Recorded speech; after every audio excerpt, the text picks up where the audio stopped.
Hey everybody, and welcome to our second semi-final race here for our 32-man Magical Athlete Tournament. We have another 4 races here looking to get through to the final. A great spread here of the Cheerleader, who I think has won both of his initial races, as has the Hare. So 2 very dominant performances by these 2. And ironically, the Stickler has not won a single race yet, so he's come second in both of his previous races, but his power has served him so well.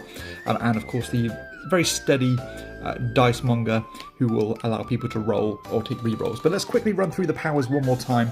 So we've got the Cheerleader, who before his main move, he can allow racers to, he can move the person or people at the back 2 spaces in order to move 1 forward himself.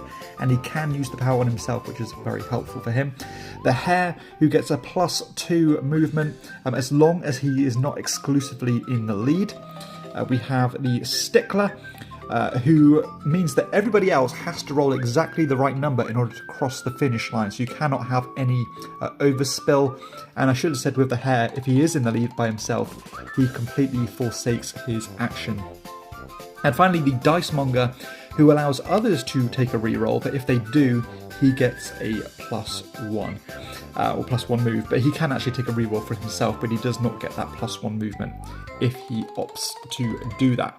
But let's get started. Again, I have randomized the 2 winners to be first and second starters, and the 2 runners-up from their last race to go in 3rd or 4th space. So let's get cracking with the Cheerleader's first turn.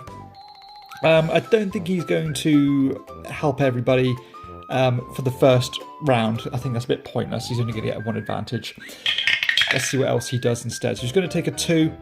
I think he's going to use the reroll for that. So he's actually going to use the Dice Monger's power, which means that the Dice Monger's going to move 1. And he's going to try and roll. He's actually rolled a 1, so that's actually not worked out for him at all. Moving on then to the Hare's first roll. He's going to get a +2, and he's absolutely flying in. He always has very strong starts, but he may have to forsake his second turn, because that's a hell of a lead he's got. So he's got the 6 plus the 2 to move 8 spaces on the first turn. Look at the ground he's made already. The Stickler, always slow and steady, and he hopes to make ground up at the end, but he's rolled a 6 this turn, so maybe I was speaking a bit too soon there. No re-rolls been taken. It's the Dice Monger's first roll. He's rolled a 1. He's going to re-roll that. He rolled a 2. So not the optimal start. But this is not actually a dangerous position for the Cheerleader to be in, because again, he can use his power by himself. So he's going to move 2 to boost the player in last, and when he does that, he's going to get a +1 movement. So even before he's taken his action, he's already overtaken the Dice Monger. And he's rolled a 4, which he's happy with. He's not going to take a reroll. I think it's going to be a good place for him to be. In fact, it might have been better for him to take a step back, or to roll less for once, because the Hare is going to get the full benefit of his power now. He's going to get the +2 to his roll, which is another 8 movement. So he's going to go 5, 6, 7, 8. And surely he's going to forsake his next turn, because that's a hell of a lead he's got. So we have the Stickler.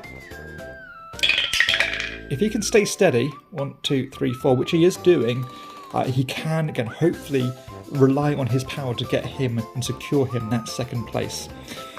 We have the Dice Monger now, who's rolled a 4.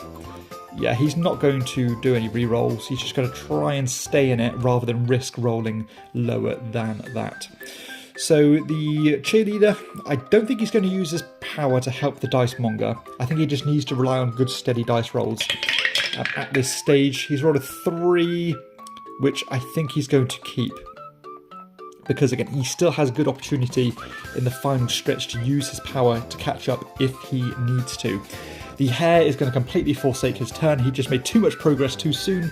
He does need to pace himself a little better to get the most from his power.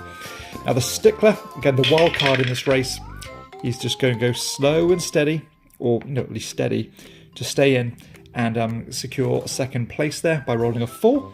We have the Dice Monger now, who does get a reroll, but he's not going to take it because he wants to try and leech off the cheerleader's power if he chooses to use it, which I think he will. He does need to make some progress here. So he's going to boost the last 2 races, 2 spaces, and then move 1 more on top of that.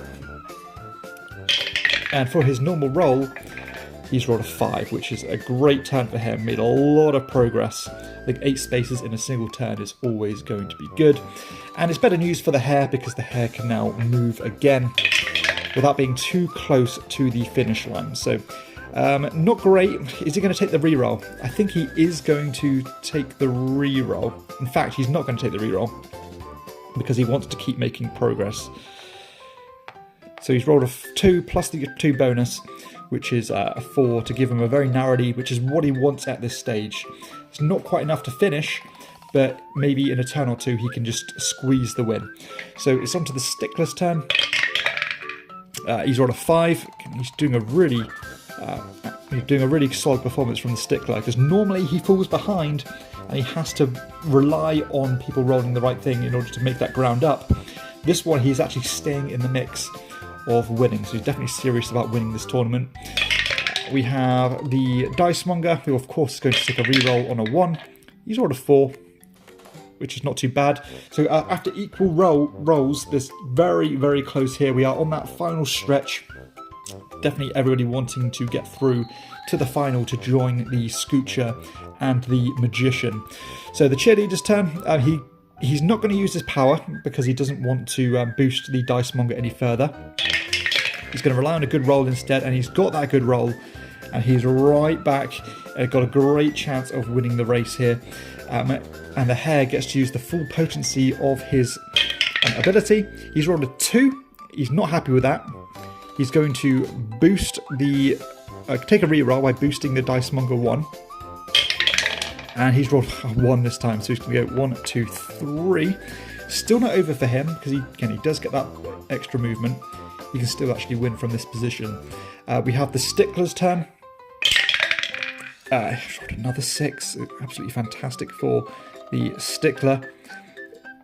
This is so close. Onto the Dice Monger's turn now. But he does get to reroll for himself. He will take the reroll. A 2 is just not going to cut it, but a 5 might just cut it. So close here. Again, equal rolls. We are right on that finish line. There's only 2 spaces between all of the races. The cheerleader, I think, is going to be this is actually a really risky move. I think it might be his only chance to win it. So he's actually going to take a real rogue move here. He's going to boost the last 2 races 2 spaces. So everyone's on the same spot in order to move 1 forward himself and try and roll a 4 or above in order to win the race. Again, very brave decision, but he's got a 50-50 chance of it paying off. And it's not paid off. It is not paid off for the cheerleader. That might be his race over, but it was worth it. Maybe worth the try. The hare is in prime position to win the race now. He has done it. He's rolled a 7. So he's taken the lead and won another race. So he has won all 3 of his races that he's completed. In fact, I'm completely wrong, because he needed to roll exactly the right amount. He needs to roll a 5 because of the Stickler. So he's not going to do that. He is going to take a reroll. He's going to make the Dice Monger move 1. And he needs to roll a 3. He's rolled a 2. So he's going to go 1, 2, 3, 4. He's going to be stuck on the line there. And that might be purgatory for him because he's going to get the +2.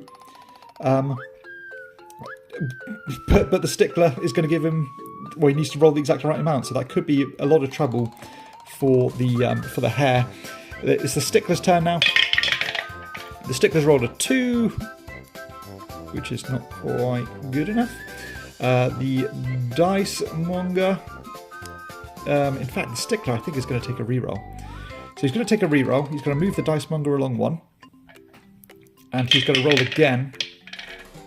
And roll a 6. That would have been enough to get the Stickler past the finish line, because he does not need to roll the right amount himself. So he's actually won the race. The Dice Monger is going to take his regular turn. He's rolled a 3, which is the exact right amount he needs. And he has secured 2nd place. So actually, ironically, these were actually probably the least favourite 2 to win the race, and they've actually won it. So great to see the Stickler go through and win. The Dicemonger takes second place, eliminating the hare and the cheerleader in the process. And we have our final 4